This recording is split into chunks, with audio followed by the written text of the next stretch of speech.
Of well-known personalities like Mike Enriquez, Ted Filon, Gas Abelgas, Mark Logan, Era, and Yoyoy.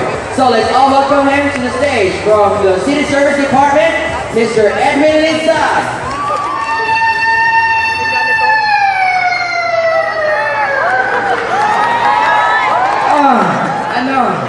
Gulat kayo akala nyo may sonog pero wala. Magandang gabi po sa inyong lahat. Andito po ako ngayon sa harapin nyo upang ipakita at ipaparinig sa inyo ang aking mga iniidolo. Andito, unahin ko pong tatawagin si Mike Enriquez. Mike. 24 oras ako po si Mike Enriquez ng mga kapuso.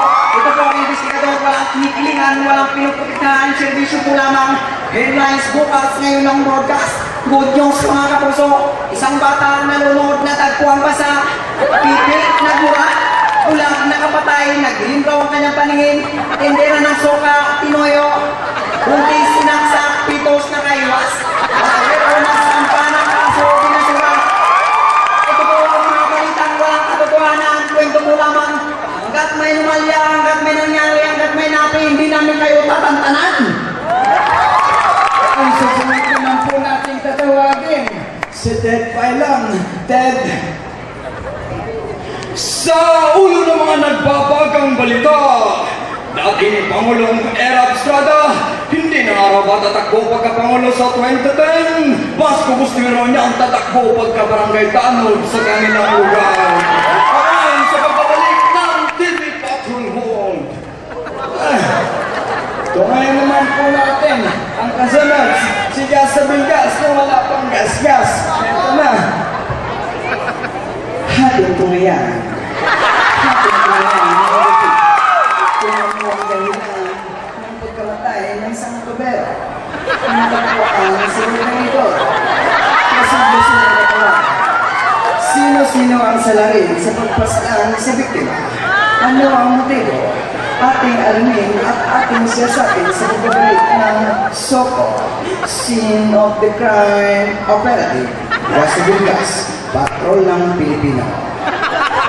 Kung naman po natin katawagin ang pinakasikat na inidolo ko, ngunit wala dito, si Mark Logan. Mark? Hello na si Kaka! Veterano, tindero ng suka sa kanyang panunuka. Kapa dito, kapa doon, dila dito, dila doon. Tingnan mo naman ang kanyang dila, napakahaba, pati pagmumuka. Nagnisto lang palaka, paano, pati puwit ng palaka. Kanyang kinakapa, Mark Logan, patrol ng palaka, patrol ng Pilipino. Kung meron po natin tatawagin, si Erap na walang kakupas-kupas. Eto na. Magandang gabi sa inyo lahat. Ako si Jose Estrada, ang dating Pangulo ng Pilipinas. Walang kumpare, walang kamag-anak. Mga pagnanakaw ng kaban ng bayan, mga pangurakot, kriminalidad, panahon na para sa tuwing. At lagi niyong tatandaan, si Erap ay para sa mahirap.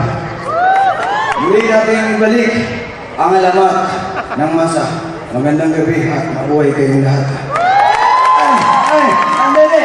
Ang tusunod lang po natin tatawagin, si Yoyoy. Patay na siya, pero sa ating alaala, siya ay buhay pa. Eto na, Yoy! Ako ay probisyanong doka na dumayo ng Maynila.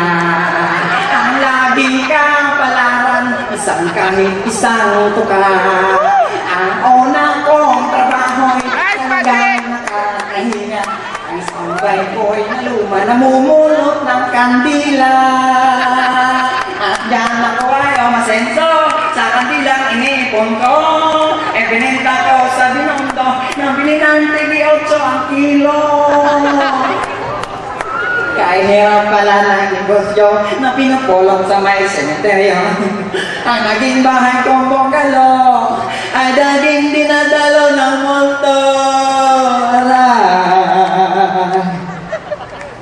Kahit saan kwarto ako matulog, ito ako'y laging kinakalago. Mga monto ay pumapasok sa akin nakapalibot. Ang ginawa ko'y tulong na trupo hanggang mag-misantero. Pagbibinta ko talaga itong bahay na ito, nakakatakot. Ngayon ang bahay ko ang buong galo, pininta ko. Pati moto. Thank you very much from the City Service Department, Mr. Edwin Lisa. Mr. Forward, sir. Matanong ko lang, di ba po taga City Service Department kayo? Paano niyo po nagagawa yun na ginagawa niyo po ba habang nagtatrabaho kayo ay nag-impersonate din kayo? Opo, abang nagwawalis ako, nag-iisip ako ng sinasabi ko para malilibang lang yung trabaho ko, para tuloy-tuloy din yung trabaho. Okay, so let's hear it from our judges. Madali magpatawa.